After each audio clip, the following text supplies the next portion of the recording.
Je vous invite à trouver Marc chapitre 15. Marc 15, à partir du verset 33. Nous allons lire jusqu'à la fin du chapitre. C'est sur la page 1135 dans les Bibles de l'Église. 1135.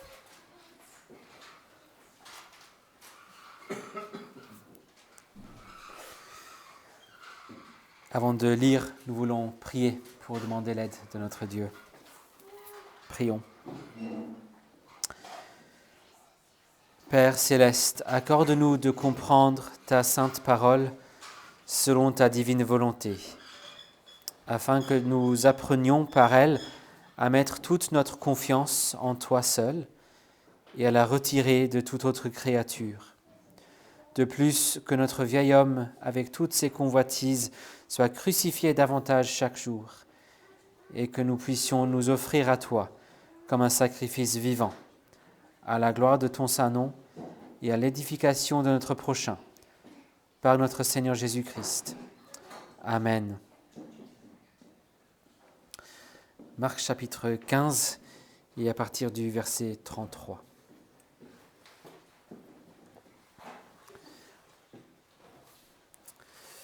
À la 6e heure, il y eut des ténèbres sur toute la terre, jusqu'à la 9e heure.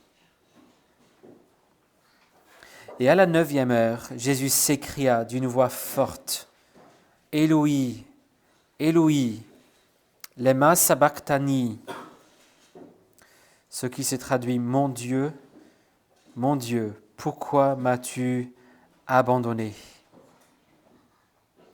Quelques-uns de ceux qui étaient là l'entendirent et disaient « Voyez, il appelle Élie !» Et l'un d'eux courut remplir de vinaigre une éponge, la fixa à un roseau et lui donna à boire, en disant « Laissez, voyons si Élie viendra le descendre. » Mais Jésus jeta un grand cri, puis il expira. Le voile du temple se déchira en deux, de haut en bas.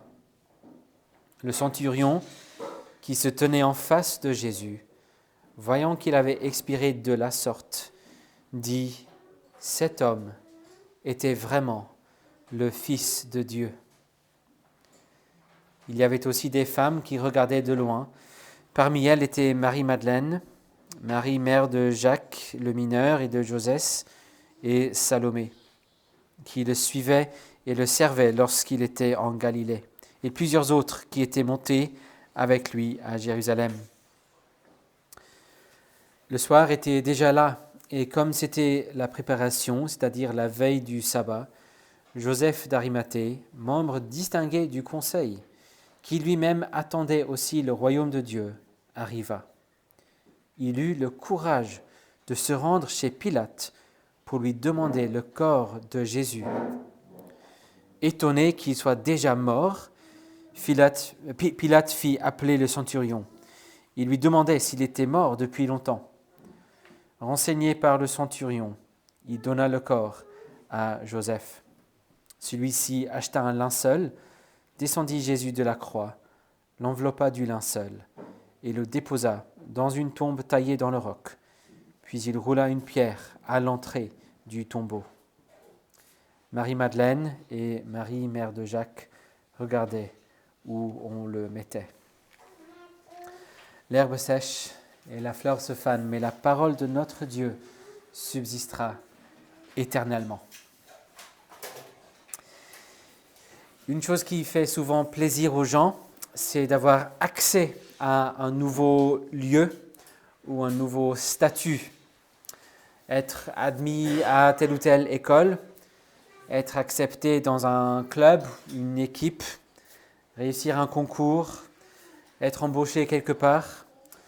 Si vous connaissez des gens qui voyagent beaucoup, j'en ai plusieurs amis qui font beaucoup de voyages dans le monde entier, vous les entendrez parler assez souvent des différents statuts qu'ils ont avec les points qu'ils ont gagnés avec telle ou telle compagnie aérienne, telle ou telle chaîne d'hôtels, et tout ce que ce statut leur accorderait, des lieux où on pouvait manger gratuitement, plein de choses comme ça. Et parfois, si vous voyagez avec ces gens-là, vous pouvez même profiter de ces avantages avec eux. Vous pouvez entrer dans les salles avec eux pour attendre le vol ou quoi que ce soit. Mais quelle que soit la porte qui s'ouvre, le moment où on apprend qu'on a accès à un nouveau lieu, un nouveau statut, peut vraiment faire plaisir aux gens. Et aujourd'hui, nous contemplions le moment dans l'histoire où la plus grande porte qui soit a été ouverte pour nous donner accès, pour nous donner un nouveau statut. Nous avons ici le récit du moment où la porte du ciel même, l'accès à Dieu lui-même, a été ouverte une fois pour toutes. Mais bien évidemment au plus grand prix qui soit. La semaine dernière, nous avons regardé le début du récit de la crucifixion de Jésus, le moment clé, le moment charnière de toute l'histoire du monde. Et jusque-là, l'accent a surtout été mis, non pas sur les souffrances physiques, on a très peu de détails de la souffrance physique, mais surtout sur l'humiliation que Jésus subit ici. Mais malgré l'humiliation, on a pu y voir des ironies qui nous indiquaient le véritable sens des événements et des leçons que nous trouvons ici concernant l'identité de Jésus, sa mission et son appel qu'il nous donne. On a également constaté le danger de l'aveuglement en ce qui concerne ces leçons qu'on voit ici. Et dans la suite de ce récit, le reste de ce chapitre, on a 4 moments, 4 éléments qui nous donnent d'aller plus loin pour comprendre le sens de cet événement qu'est la crucifixion, la mort de Jésus, voir le sens de ce livre même, ce livre que Marc a écrit. On va trouver le vrai sens de ce livre ici. Nous avons 4 moments, 4 mouvements. D'abord les ténèbres, puis le cri de Jésus, puis la mort de Jésus, puis son ensevelissement. Nous allons simplement regarder ces 4 mouvements un par un ce matin. Regardons dans un premier temps donc les ténèbres. Les ténèbres, verset 33. À la 6e heure, il y eut des ténèbres sur toute la terre jusqu'à la 9e heure. On a ici un tournant assez surprenant. Marc nous a donné un récit très détaillé de la 12aine d'heures qui ont précédé ce moment. 93 versets se sont occupés de cette 12aine d'heures. Depuis le verset 12 du chapitre 4, on est jeudi soir, et donc là on est à midi, donc la 6e heure c'était midi dans leur système. Et si on voulait écrire une chronologie détaillée avec une estimation du temps à chaque moment, très probablement on pourrait produire une chronologie assez précise de cette 12aine d'heures. Et puis on arrive au verset 33, ce moment si important dans l'Évangile et dans l'histoire du monde. Et Marc ne dit presque rien.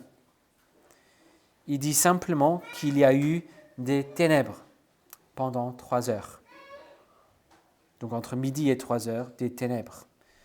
On n'a que ce détail unique, des ténèbres sur tout le pays, toute la terre. Sinon, tout est passé sous silence, on pourrait même dire qu'on n'a que de l'obscurité ici.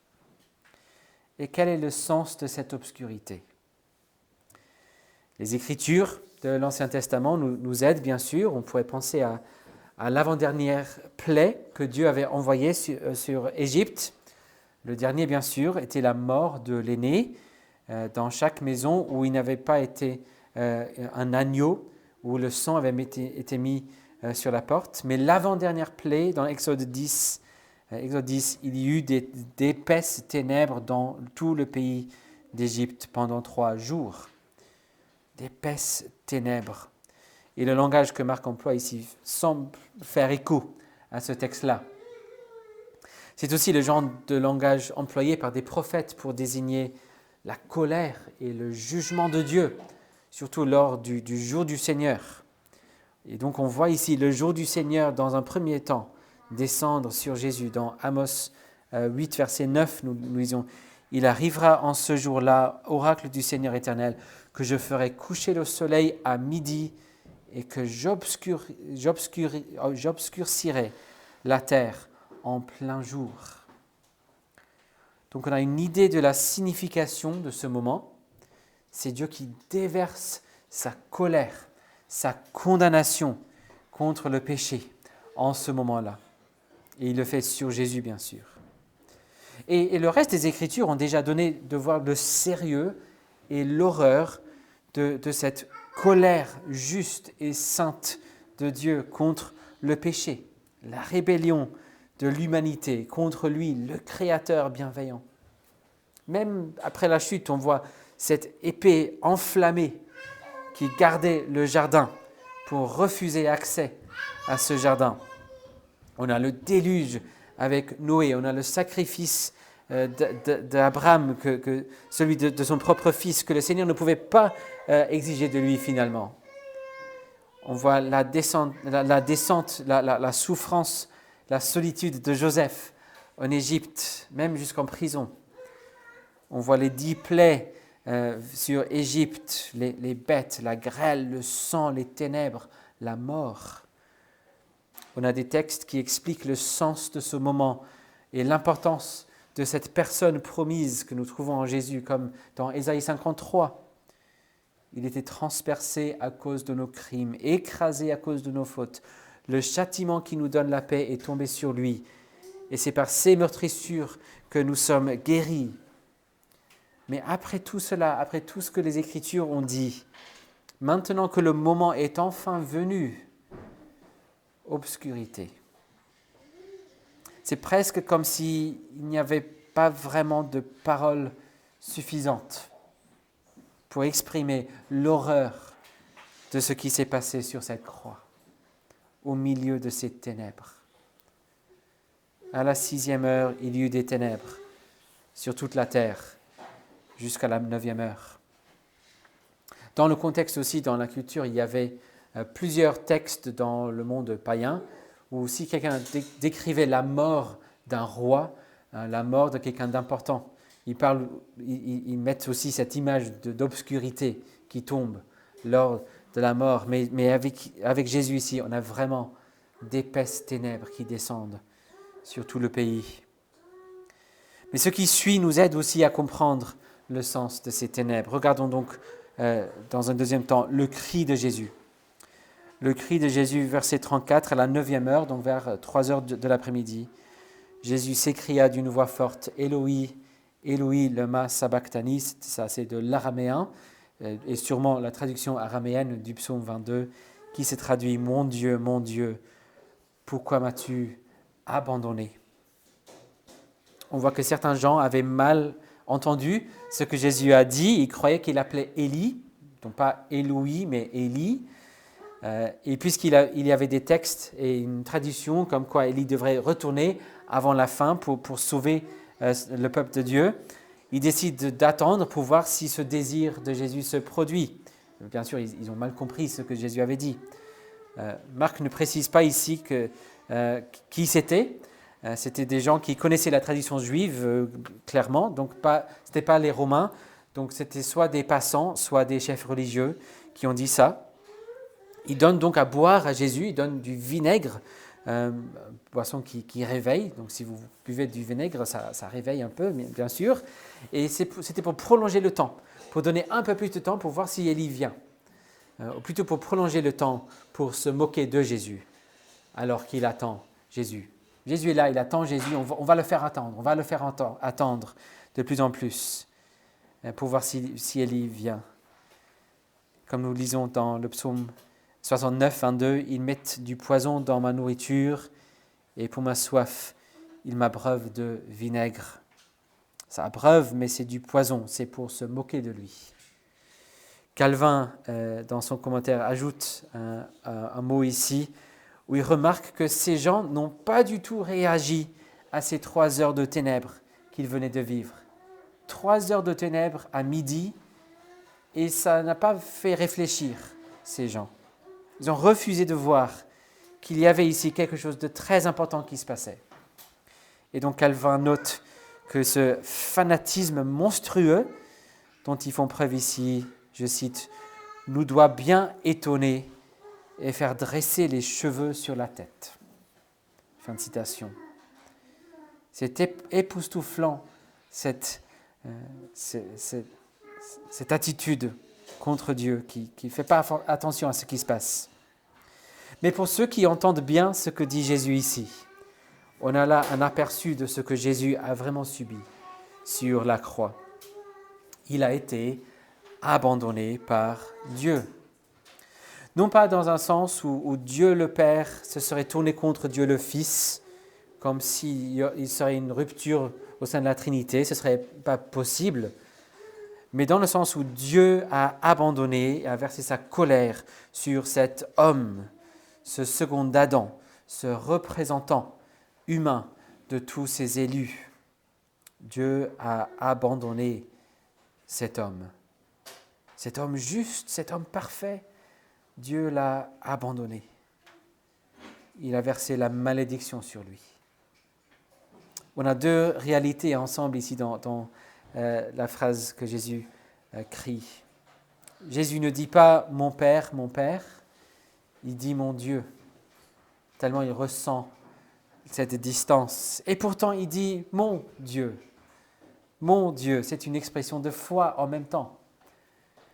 Et comme on a vu dans le fait de chanter le psaume 22 tout à l'heure, c'était aussi une expression de foi de ce que Jésus méditait et ce qu'il a exprimé. Il exprime la parole de Dieu. Donc, même dans ce moment où il est abandonné, il est fidèle. Il médite la parole de Dieu. Il trouve la consolation, même dans cette parole de Dieu. C'est Jésus qui a vécu les sentiments représentés dans ce psaume, plus que personne. Il avait vraiment les mains transpercées. Il a vu les soldats tirer au sort pour prendre ses habits. Mais il savait aussi qu'à la conclusion de l'affaire se voit également dans les derniers versets du psaume. Donc je cite la fin du psaume. « La postérité lui rendra un culte. On parlera du Seigneur à la génération future. On viendra annoncer sa justice au peuple qui naîtra, car l'Éternel a agi. L'Éternel l'a fait, il l'a accompli et il sera adoré. » Voici l'espérance de Jésus sur la croix. On arrive donc au troisième élément, la mort de Jésus. Verset 37. Jésus jeta un grand cri, puis il expira. D'habitude, une mort par le moyen d'une crucifixion, c'était une mort où l'on est de plus en plus affaibli sur plusieurs heures, voire des jours. On a vu que Pilate était étonné que c'était si rapide, donc parfois ça durait des jours. Et puis on finit simplement par s'éteindre. C'est vraiment comme un feu qui s'éteint petit à petit sur la croix. On n'a pas de force pour faire quoi que ce soit, mais pas Jésus. Pas Jésus. On a d'abord un grand cri. Jean nous dit ce que Jésus a crié, donc vous pouvez aller voir dans Jean. Mais Marc se contente ici de dire simplement que c'était un grand cri avant d'expirer. Il a dit bien expirer. C'est-à-dire, ce n'est pas simplement qu'il est mort, qu'il ne pouvait plus, et donc il a simplement arrêté de vivre. Il a expiré, il a rendu son souffle, il a rendu son esprit.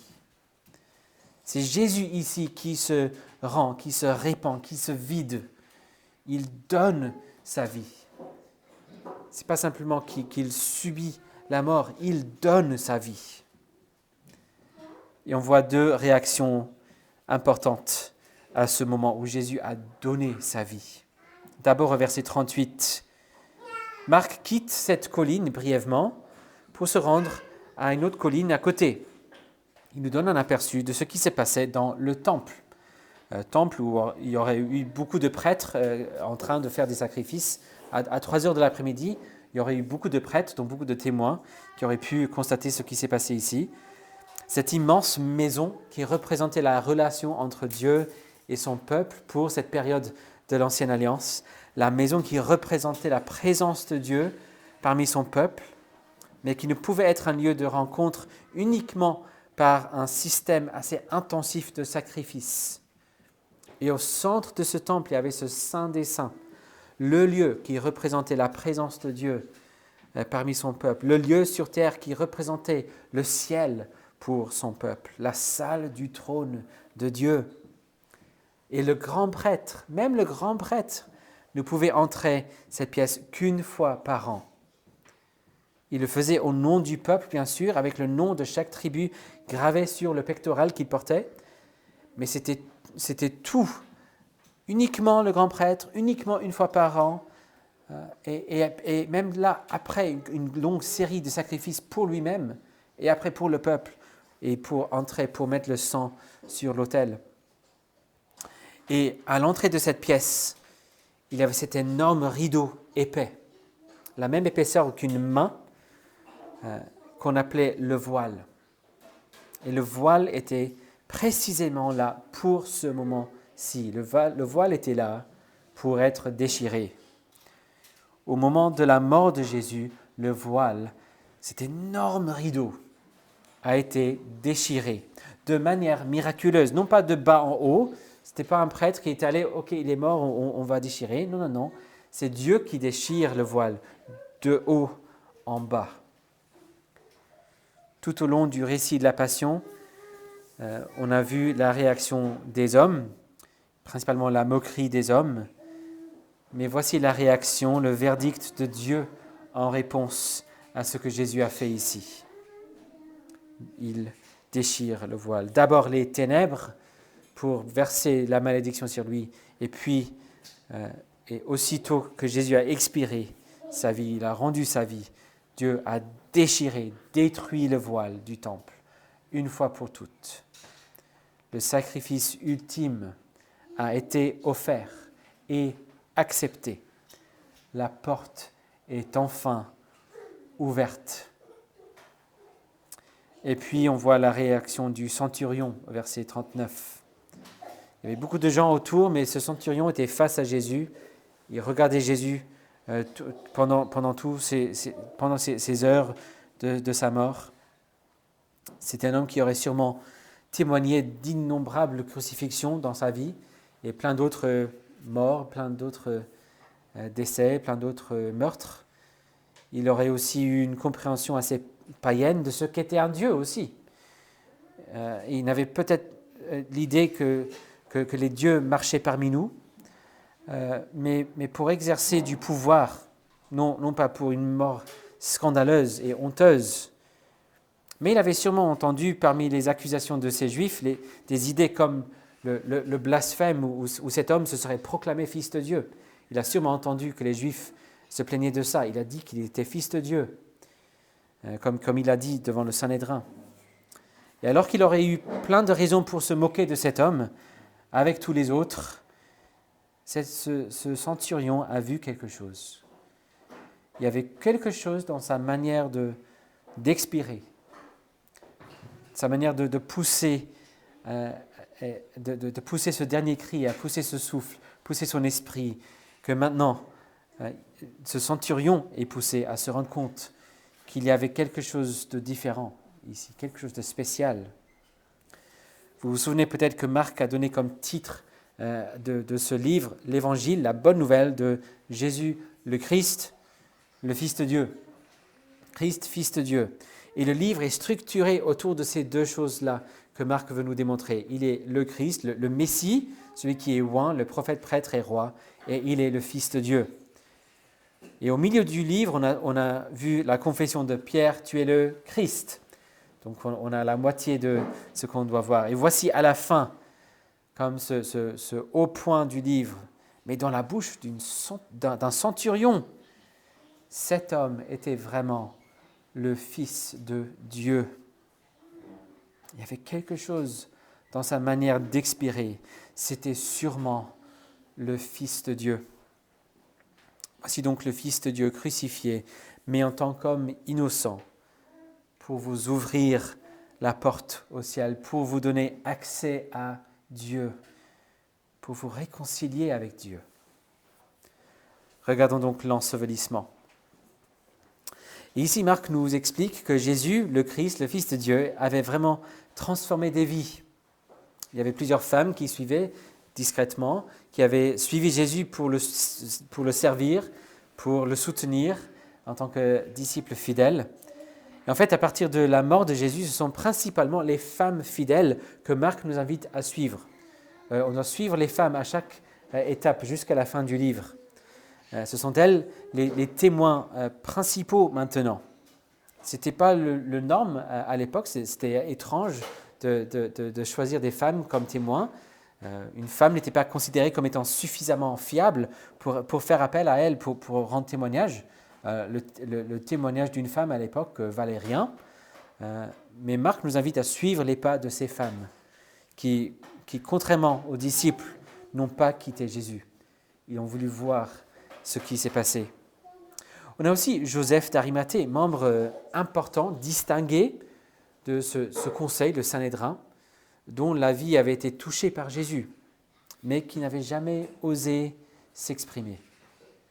Il croyait les Écritures, il attendait le royaume de Dieu, il a reconnu que le royaume de Dieu est venu en la personne du roi lui-même, le Christ, le Fils de Dieu, Jésus, et c'est maintenant qu'il trouve le courage de le dire ouvertement. C'est maintenant, après sa mort, qu'il trouve le courage de s'associer à lui. Tout d'un coup, il est prêt à s'identifier avec ce Jésus condamné, et cela devant Pilate lui-même, cet homme qui détestait les Juifs vraiment. Coûte que coûte, Joseph est maintenant prêt à suivre Jésus, même dans sa mort. Il veut honorer Jésus dans sa mort. Il connaissait sûrement les Écritures, il savait qu'un homme pendu sur un bois était forcément maudit par Dieu, Deutéronome 21-23, mais il a compris pourquoi Jésus a été maudit. Il se souvenait du fait que ce même texte appelait à ensevelir un tel homme le jour même. Il propose donc son propre tombeau qu'il avait acheté lui-même. Et ainsi s'accomplit Ésaïe 53, verset 9. Il a mis sa tombe parmi les méchants, son sépulcre avec le riche. Le commentateur Hendrickson fait la remarque ici que malgré le fait que cet ensevelissement, le fait de rester mort pendant un temps, faisait partie de l'humiliation de Jésus, on voit pourtant un début de son exaltation dans le fait de placer son corps dans un tombeau neuf, sans corruption, donné par un homme riche en termes terrestres et célestes. Hendrickson note, je cite, « L'amour du Père pour son Fils est si intense qu'il fait passer Jésus aussi vite que possible de l'humiliation à l'exaltation. » Jésus est donc placé dans ce sépulcre. Ils mettent le grand roc sur ce sépulcre et les femmes observent où ils le placent. Et on va les suivre à nouveau la semaine prochaine. Que devrions-nous retenir de tout cela donc ? Voici la leçon à retenir. Apprenons et contemplons ici le fait que le Fils de Dieu a subi la malédiction de la colère de Dieu et a donné sa vie pour accomplir sa mission et pour nous ouvrir le ciel. Le Fils de Dieu a subi la malédiction de la colère de Dieu et a donné sa vie pour accomplir sa mission et pour nous ouvrir le ciel. En Jésus-Christ, vous avez accès. Non pas simplement à un club, non pas à une école, non pas à un certain statut que vous devez travailler pour garder, comme avec une compagnie aérienne où il faut gagner autant de points chaque année pour préserver le statut. Donc, nous avons maintenant accès au centre de toute la création, la salle du trône de Dieu lui-même. Nous avons accès à Dieu. En déchirant ce voile, Dieu a ouvert grand les bras pour nous accueillir. Si vous vous confiez à Jésus, vous êtes donc les bienvenus. Dans l'Épître aux Hébreux, on voit le vrai voile, c'était la chair de Jésus, déchirée pour que nous puissions entrer dans la présence de Dieu. Mais il faut venir en Christ, c'est lui le voile déchiré, c'est lui la porte. Il faut donc reconnaître ce qu'il a dû faire, ce qu'il a dû subir. Regardez ce qu'il a subi et reconnaissez que c'était ce que vous méritiez pour votre rébellion contre celui qui vous a créé et qui vous maintient en vie à chaque instant. C'est à la croix que nous pouvons voir et comprendre, à notre façon très limitée, la justice de Dieu. C'est à la croix que nous comprenons l'horreur du péché. Mais c'est aussi à cette croix que nous voyons l'ineffable amour de Dieu, cette miséricorde, cette grâce. Malgré le fait que notre péché a mérité la colère infinie de Dieu, il a aussi choisi de verser cette colère sur son Fils. Jésus, notre Sauveur, a choisi de boire cette coupe-là. Chaque petite goutte de cette coupe, de subir ces ténèbres-là pour nous, pour moi, pour vous. Il a fait tout le nécessaire pour déchirer le voile, une fois pour toutes. Ce temple symbolique donc n'a plus d'utilité. Nous vivons maintenant la réalité. Non seulement ai-je l'assurance qu'il y a quelqu'un qui me représente dans le Saint des Saints, mais je sais qu'il est là pour toujours et que sa présence garantit aussi mon accueil devant le trône de grâce de notre Père. Je vous exhorte donc à contempler ce que Jésus a fait ici et placer votre foi en lui. Pour certains d'entre vous, vous serez peut-être comme les femmes, disciples fidèles depuis un bon moment, peut-être discrets, mais prêts à suivre tout de même. Continuez à le suivre jusqu'au bout. Contemplez son amour ici. Confiez-vous à lui. Servez-le. Pour d'autres, vous serez peut-être plutôt comme Joseph. Oui, vous croyez, mais vous n'avez jamais osé le dire, vous n'avez jamais osé l'exprimer ouvertement. Que ce sacrifice pour vous, cet amour, vous inspire, vous remplisse de courage pour confronter le monde, même un monde hostile, et vous identifier courageusement, joyeusement avec Jésus le Sauveur, le Christ. Peut-être pour d'autres, vous seriez plutôt comme le centurion. Tout est complètement nouveau. Vous n'avez jamais vu ce genre de choses, mais vous reconnaissez ici qu'il s'agit bel et bien du Fils de Dieu. Et donc vous aussi, prosternez-vous devant ce Fils de Dieu. Confiez-vous à ce Sauveur qui s'est laissé déchirer pour vous. Surtout ne restez pas aveugles et froids et obstinés comme les autres devant la croix. Ne laissez pas passer cet événement comme si rien n'était. Ces choses sont vraiment produites dans l'histoire, dans notre monde, il y a 2000 ans à peu près. Ne faites pas semblant de n'avoir rien entendu ici. Venez, voyez ici le Fils de Dieu. Écoutez ce qu'il dit. Venez voir l'accès qu'il vous donne pour vivre en communion joyeuse avec Dieu pour toute l'éternité. Venez, voyez et vivez à la gloire de son nom. Amen. Prions.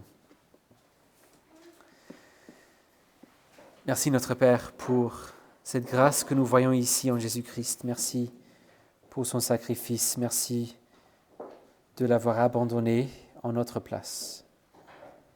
Et merci d'avoir accepté ce sacrifice. Merci parce que tout est accompli. Le voile est déchiré et tu nous accueilles dans ta présence. Nous te prions que tu nous donnes tous de profiter de cet accès que tu nous proposes. Donne-nous de venir tous pour être réconciliés avec toi une fois pour toutes. Donne-nous de suivre Jésus. Donne-nous le courage de s'associer à Jésus. Donne-nous de te glorifier en reconnaissant tout ce qui se passe ici, pour que tu sois glorifié dans nos vies. Au nom de Jésus-Christ. Amen.